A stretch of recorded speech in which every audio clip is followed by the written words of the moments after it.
to go on and introduce Adam, he is the professor at Georgetown University. He's been there since 2000. He graduated from Columbia and got his PhD in history there. And he lives in D.C. with his wife and 2 children. So we have that in common. All right? And he has done a whole lot of work in history. And I was going through what you've done. I was just like, wow, man, you're living my passion, I think. So his specialty is in U.S. history, from the American Revolution through the Civil War, and the history of slavery. His most recent book, Beyond Freedom's Reach, is the true story of 3 slave children who were actually taken from their mother here in the U.S. and taken to Cuba, and the struggle that the mother went through to try to get those children back and from bondage and from that system of slavery there. And as a member of Georgetown, he's been one of the pioneers in the Georgetown University's working group on slavery, memory, and reconciliation. He's also the curator of the Georgetown Slavery Archive as well. He was able to turn his knowledge and expertise to explore the history of slavery in our own backyard right here in Georgetown.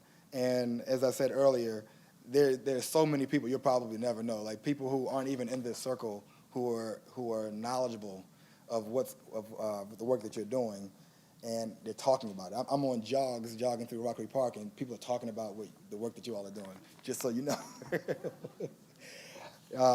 So going on, one of the great things is he's been able to work with his colleagues, students, and additional archivists in creating the Georgetown Slavery Archive. And it includes a tremendous amount of documentation, going from 1838 all the way up till now to where back in 1838 was when, you're going to fill us more on the history of it, but where the slaves were there and they were sold, and 300 of them were sold.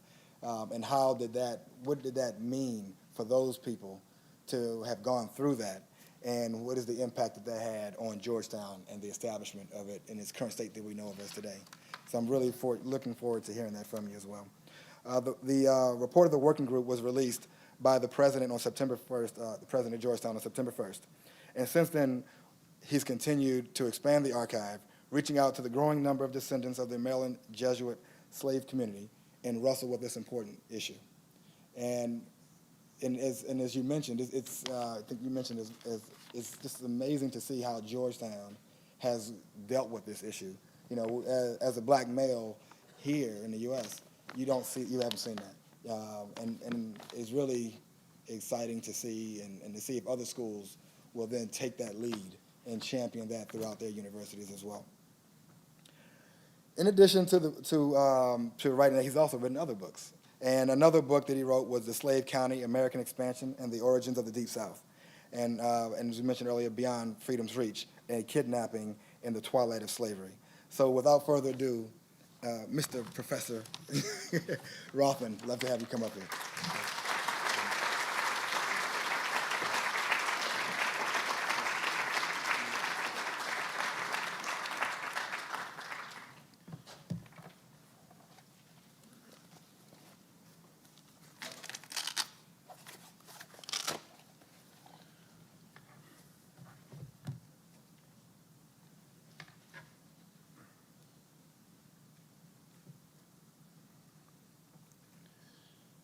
I'd like to begin by thanking the Historical Society of Washington, D.C. for the opportunity to deliver this year's Letitia Woods Brown lecture.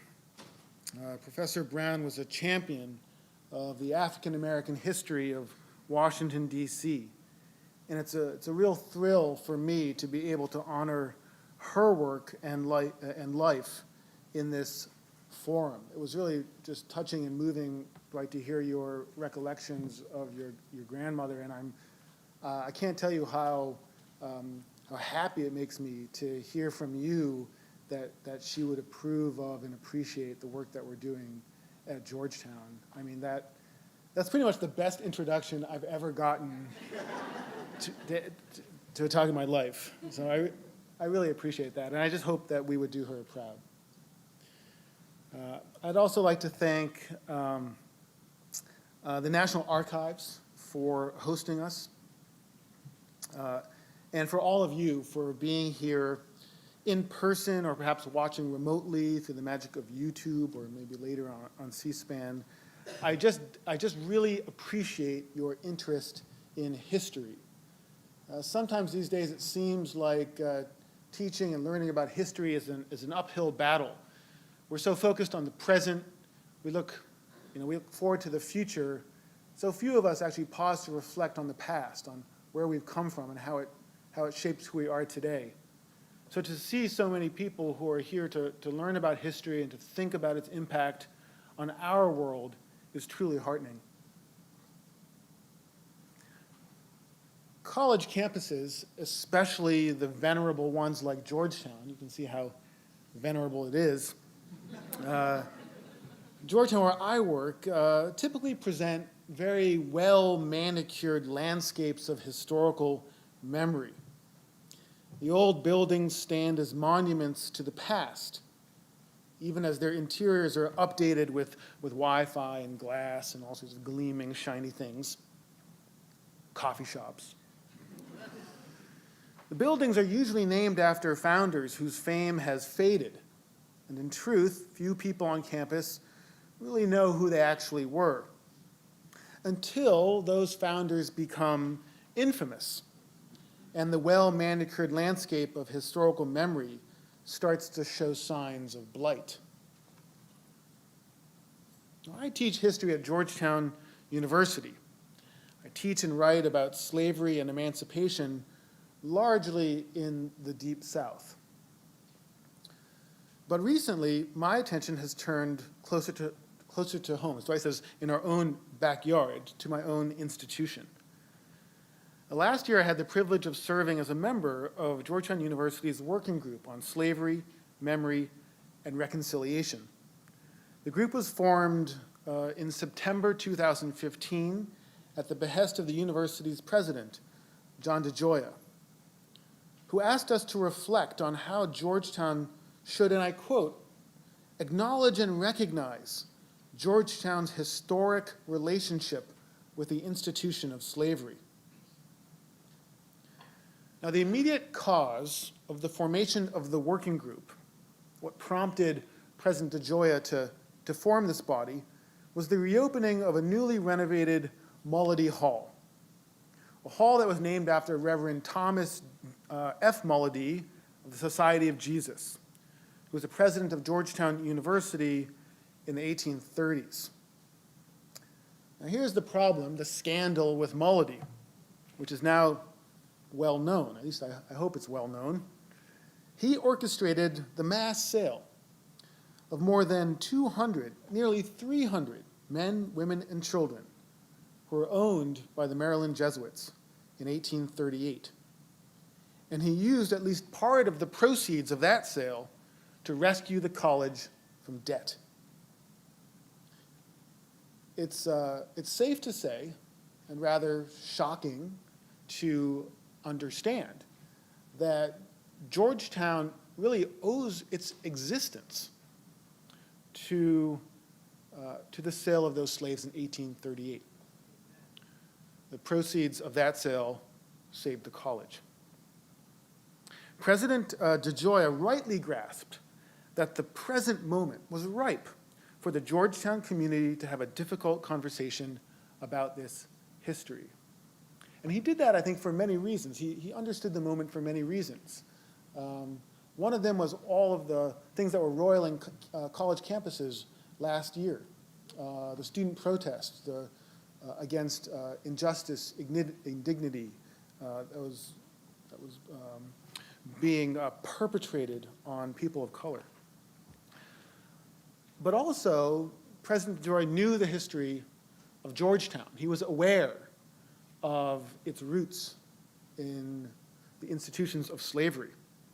And I will add that new scholarship, like Professor Craig Wilder's book, Ebony and Ivy, have put the issue of slavery and American colleges and universities back in our mental landscape.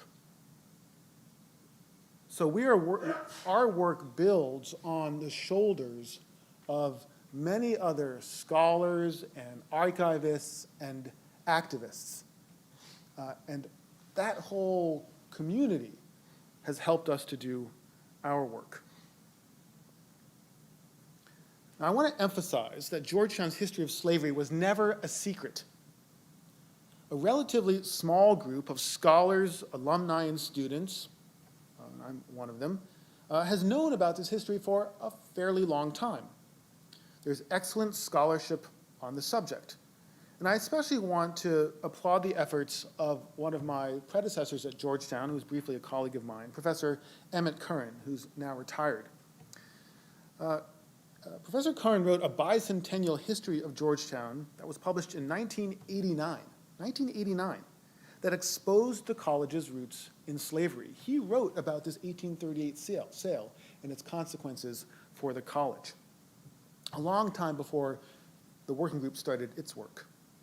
Then in the 1990s, our American Studies program began to teach about Georgetown and slavery, incorporating this history into its curriculum and creating a pioneering website called the Jesuit Plantation Project that published some of the same documents we put on the Georgetown Slavery Archive. So they did it well before we did. Student journalists, including one member of the working group, Matthew Quallen, wrote about Georgetown's slaveholding past in campus newspapers and periodicals, and I might say, scooping the Washington Post as they did so. And yet, for all of this, when the working group began its work last year, we were surprised to discover how little we and most people knew about this subject, and how shocking Georgetown's links to slavery were for most people around our community. Most people simply did not know the history. So I feel like that is a failure of scholars like myself who have written about this stuff but have not done enough to get it out to the public, to really have this history penetrate people's consciousness, both at the university and beyond it. This history, in a very real way, was lost to us, buried underneath the university's landscape of memory. It seems to me that the first step in truth and reconciliation is truth. So excavating this history and publicizing it has become one of our key tasks. That's what I've really been devoted to as a member of the working group. Now, to accomplish that, we've been digging in archives at Georgetown, where the archives of the Maryland province now reside, and archives in other places as well, including right here at the National Archives, which just has extraordinary material on the history of American slavery. So we've been digging around to find original documents that can shed light on this history, and we're trying to make them available on our website called the Georgetown Slavery Archive, slaveryarchive.georgetown.edu. So today I'd like to walk you through a handful of these documents to give you a sense of the depth and extent of Georgetown's roots in American slavery, and to introduce you to some of the central questions and challenges raised by this material. So we are a gathering of people who are interested in history, and so I hope you don't mind if I dwell on the past. It's really what we do.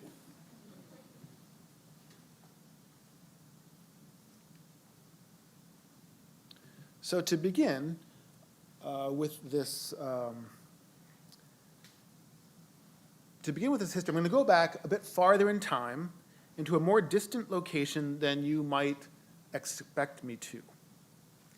In the early 1600s, 1610s and 1620s, a Jesuit priest named Alonso de Sandoval began to minister to newly arrived Africans in the port city of Cartagena, in what is today Colombia. Sandoval worked at the Jesuit college there, he was a Jesuit, 150 years before the founding of Georgetown. As he met with sick and dying Africans on the docks in Cartagena, Sandoval began to have some doubts about the morality of the system of slavery that he encountered. He began to ask some pesky questions of his colleagues, Jesuits, around the Atlantic world, like whether those Africans he was meeting with in Cartagena had been illegally enslaved. a Jesuit priest named Luis Brandao, who was stationed across the ocean in Luanda, in what is today Angola, where many of the Africans had been embarked, actually wrote Sandoval a letter addressing his concerns. A truly remarkable letter that tried to ease Sandoval's conscience. Sandoval included the letter in a massive tome that he published in Seville in 1627 called On Restoring Ethiopian Salvation. Here's a title page from that tome on the left, and a part of the manuscript on the right that I want to tell you about. And I want to thank one of my graduate students, Elsa Barraza Mendoza, for finding this for me. It's good to have students. Don't worry, Father Brandauer wrote, wise men of good conscience do not find slavery reprehensible. That's a quotation from the book, from the letter. Rather, the Jesuits buy slaves, quote, without feeling any guilt, unquote.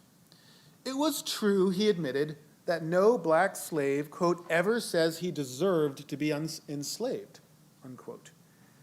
But he warned Sandoval not to ask them for their opinions. Can you imagine? Quote, they will always say they were stolen or taken illegally, hoping that this will help them get their freedom, unquote. So that's why you shouldn't ask them, because they're going to give you an answer you don't like. Father Brandau concluded that too many souls were saved through enslavement to worry about the few who might actually have been illegally enslaved. And that's right here on this page, the text of the letter. Now, Sandoval bought the argument. He made peace with slavery and devoted his life to saving the souls of the 100,000 captive Africans transported to Cartagena in the first half of the 17th century. Now, although it took place a long way from the founding of Georgetown, I mention this correspondence between Sandoval and Brandau because it tells us something important about the intellectual, religious, and social world of Atlantic slavery that the Maryland Jesuits came to inhabit. Slavery and the Atlantic slave trade had long been rationalized by Christian arguments that prized salvation over earthly freedom. In fact, the Jesuit college in Cartagena, where Sandoval worked, went so far as to purchase enslaved Africans who served as translators to aid Sandoval's missionary efforts. Moreover, the attempt to justify slavery required Sandoval and his fellow Jesuits to dismiss, ignore, and ultimately silence captive Africans' own protests against their enslavement. To listen to them, to take their grievances seriously, would have threatened the entire enterprise.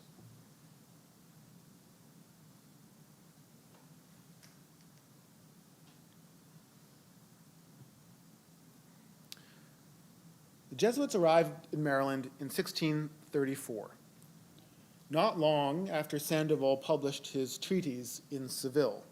I can't say whether they knew about it or not. They probably didn't. But what we do know is that it took decades for slavery to get firmly implanted in Maryland.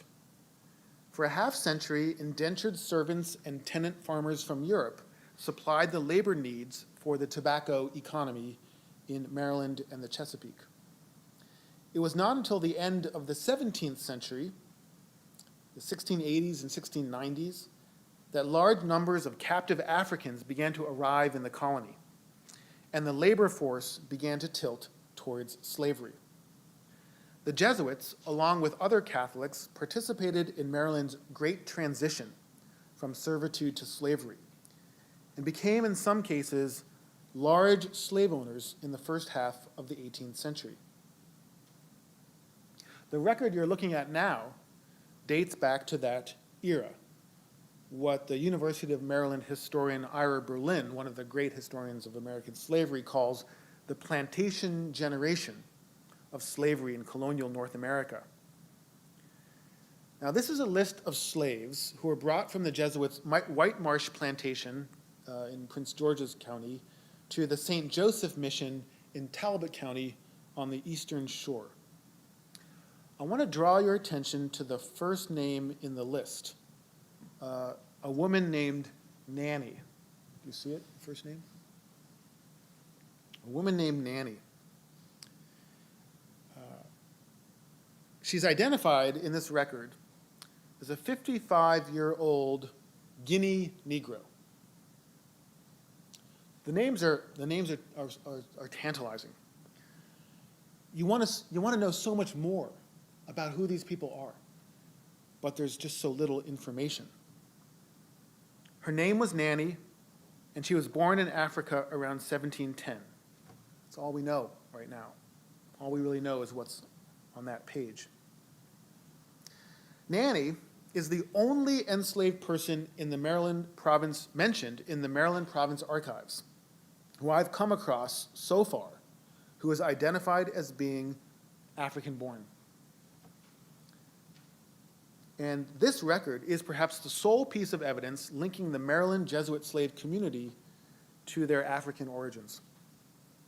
The other people on this list were all born in Maryland and baptized with English names like Tom, Frank, and Lucy. And like most of the slaves named in the Maryland Province Archives, their last names are not recorded. All of this, I think, are symptoms of what the sociologist Orlando Patterson calls the natal alienation of slavery, the cutting off of people from their ancestry. From the first indications of Jesuit slaveholding in Maryland in the 1710s, the Jesuit plantation continued to grow across the 18th century. A census in 1765, taken by a Jesuit, counted nearly 200 slaves on the Jesuit plantations. The plantations were primarily located in southern Maryland, in St. Mary's County and Charles County. But there were also missions and plantations further north and on the eastern shore.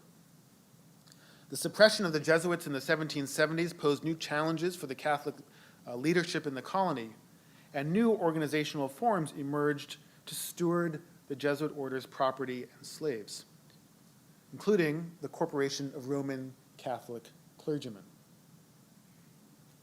Georgetown College was founded to advance Catholic education in the new United States in 1789, and it was established by the Maryland Catholic planter elite and a Jesuit order that was deeply invested in slavery at the local level. And the basic idea was that the Jesuit plantations would help to pay for the churches and the schools. So Georgetown rests on the foundation of a slave economy.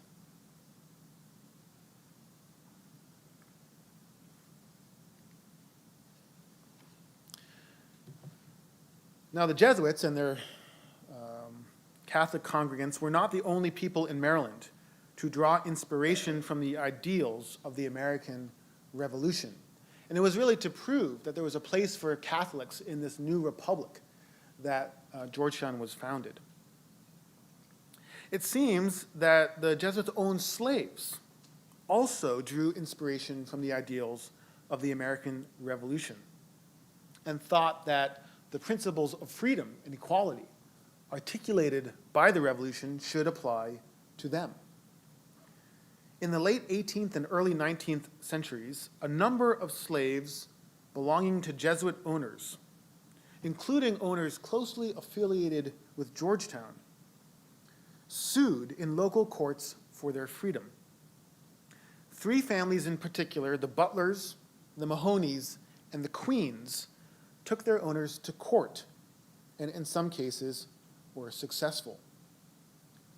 One of these freedom seekers was a man named Edward Queen, who filed this complaint against Reverend John Ashton with the General Court of the Western Shore in 1791.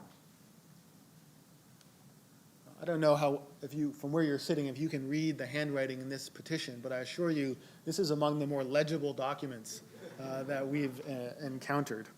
And I should add as well that this document comes from a wonderful website created by University of Nebraska professor William Thomas about these various freedom suits in the early republic.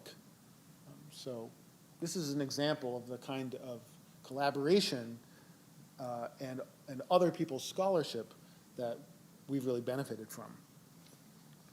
So if you can read this petition, Queen is claiming his freedom on the basis of descent from a free woman named Mary Queen, who was his grandmother. Grandmothers. Much like those captive Africans in Cartagena, Edward Queen claimed to be illegally enslaved.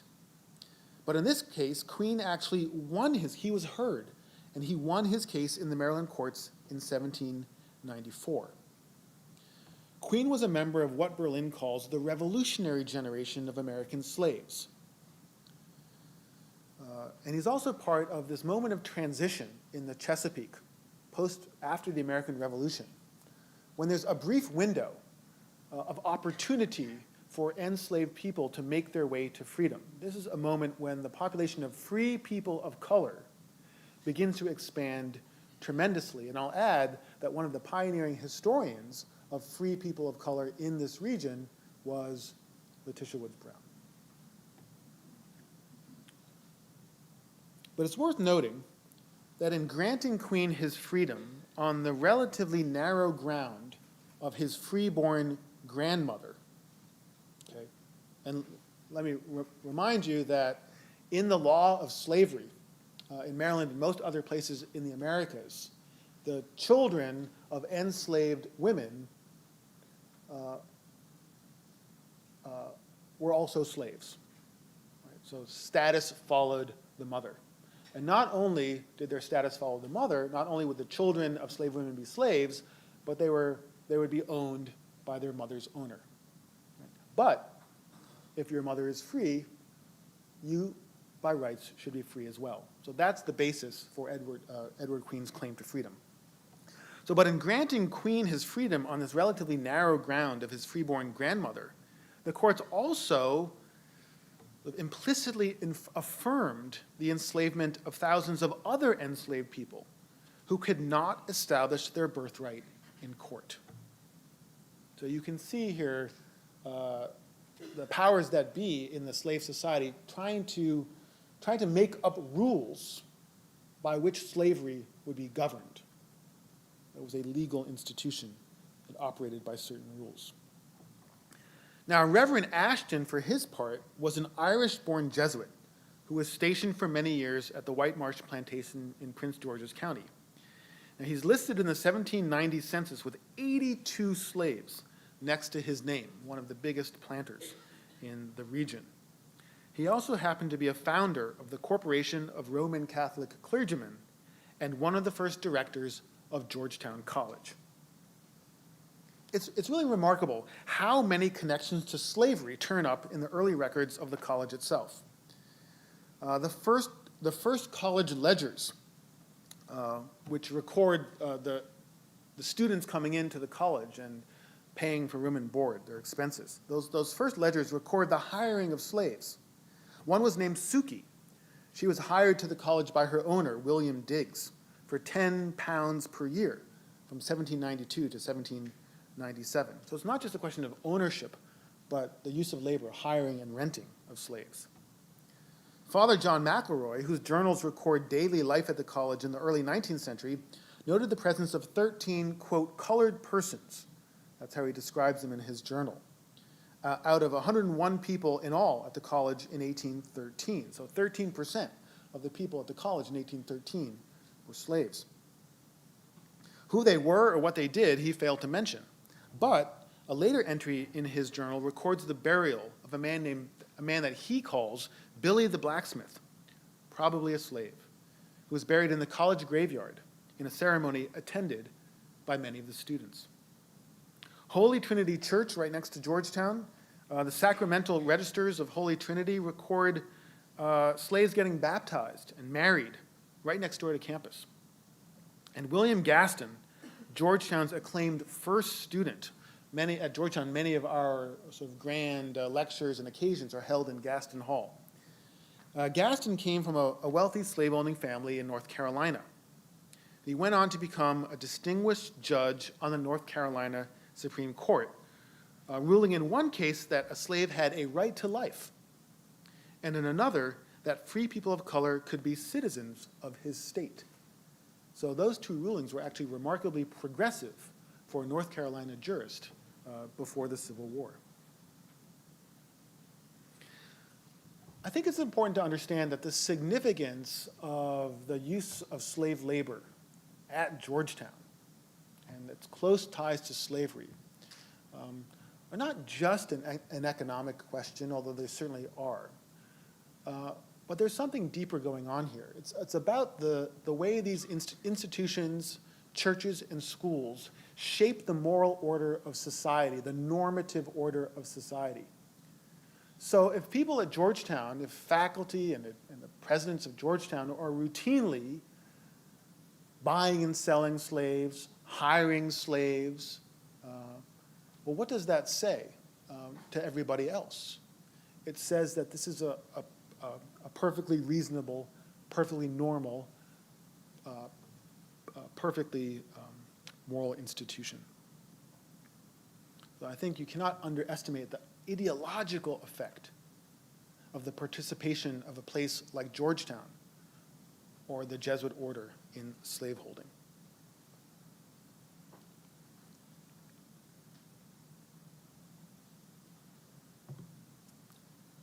One slave at Georgetown in these early years was a man named Isaac, who ran away from the college during the War of 1812 in January of 1814. Father McElroy advertised his escape in a Washington newspaper, as you can see here. This is just a runaway slave ad, of which there are thousands and thousands and thousands in American newspapers. But this happens to be one posted by a Jesuit who was working at Georgetown College.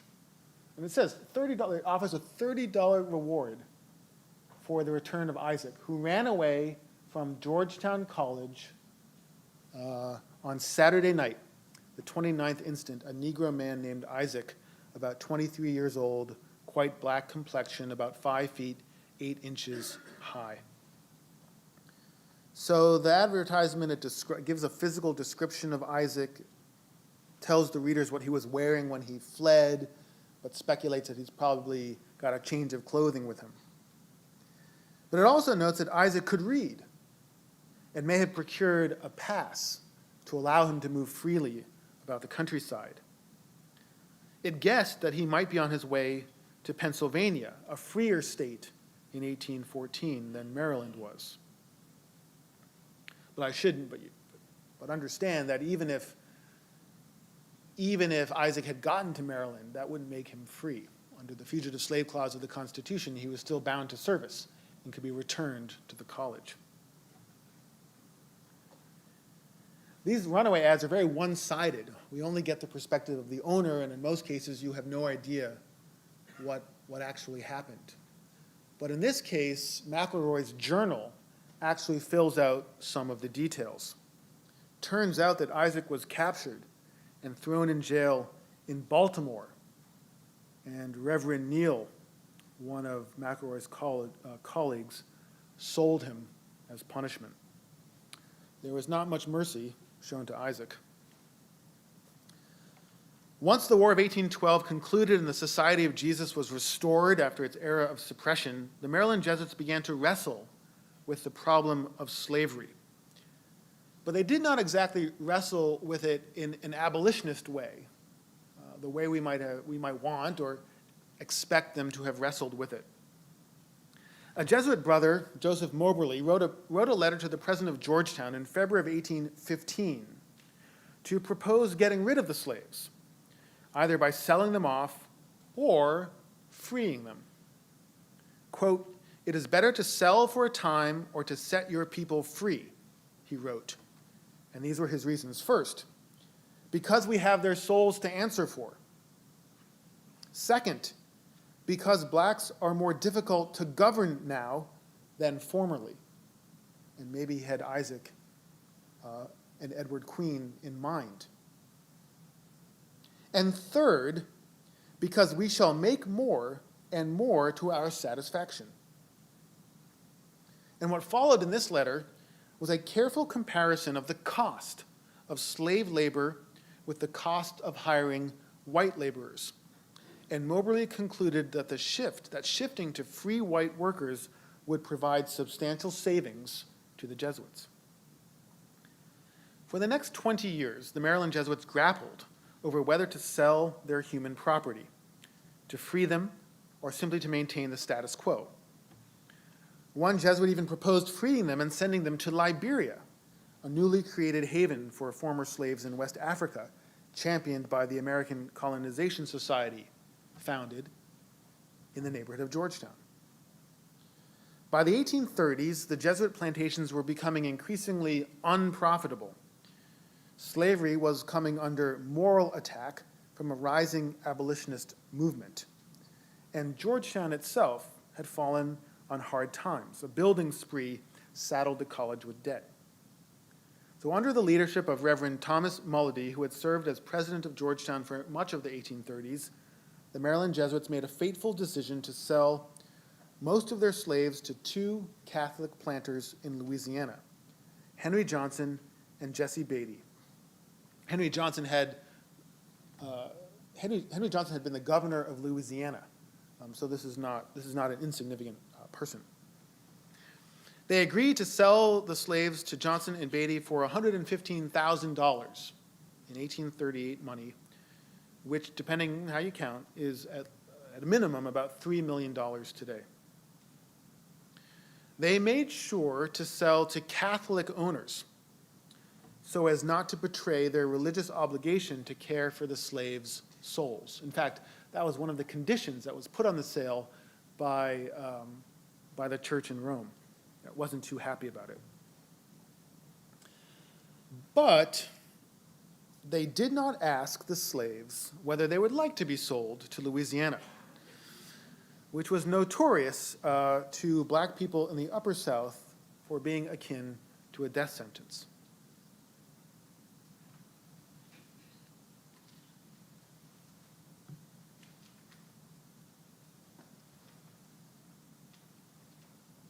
I should say that some of these documents can be very tough to take. I mean, I show them to you because I think it's important to confront directly the evidence of slavery in the historical record. But I do recognize that they can be very difficult to look at. Now, it turns out the 1838 sale is one of the most richly documented mass sales of slaves in American history. The records offer an unusual window into the domestic slave trade and the uprooting and transplantation of virtually an entire slave community from the Upper South to the Deep South. Historians estimate that roughly 1 million slaves, 1 million men, women, and children, were subjected to forced migration between 1790 and 1860 in the United States. Transportation from the Upper South to the Deep South. Some went by land, trekking hundreds of miles. Others were boarded onto steamboats and literally sold down the river. The Maryland Jesuit slaves went by a coastal route. They sailed from the Chesapeake to New Orleans, a voyage that took a week or two. Some historians refer to it as the Second Middle Passage. Now, it's hard to wrap your head around a number like 1 million. It's a big number. You can only think about it in an abstract way.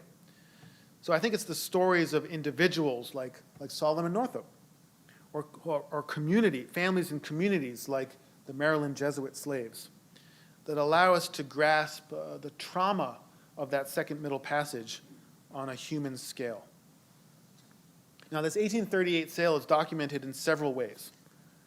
Mulledy signed a contract with Johnson and Beatty in June of 1838, agreeing to sell 272 men, women, and children who are named in the Articles of Agreement.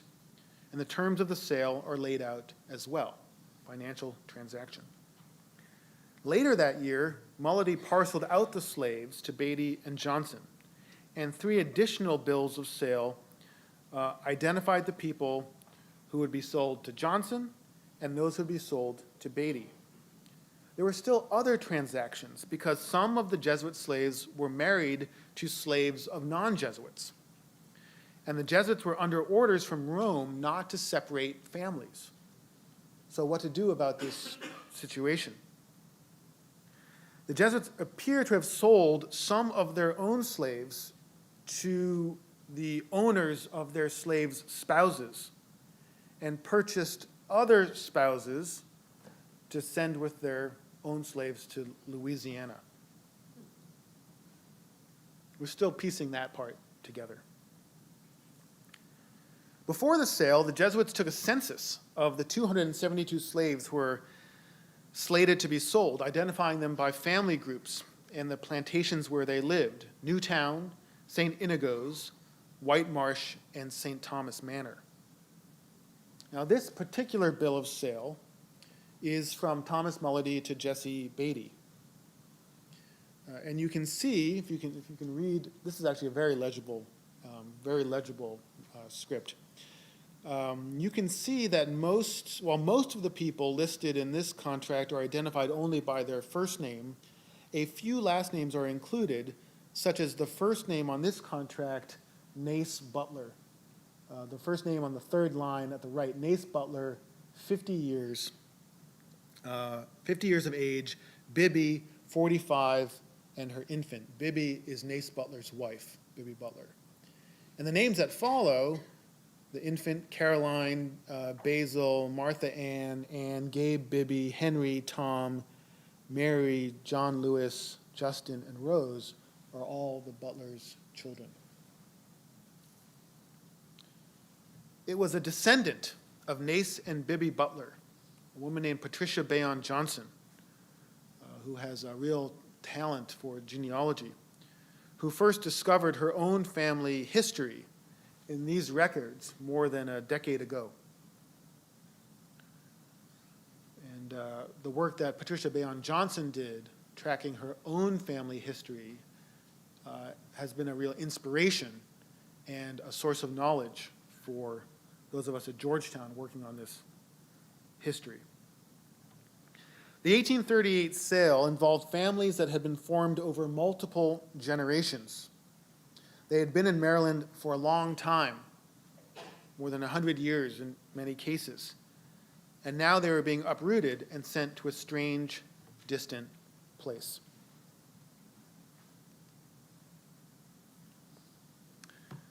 Another very important document in tracing the movement of the Maryland Jesuit slaves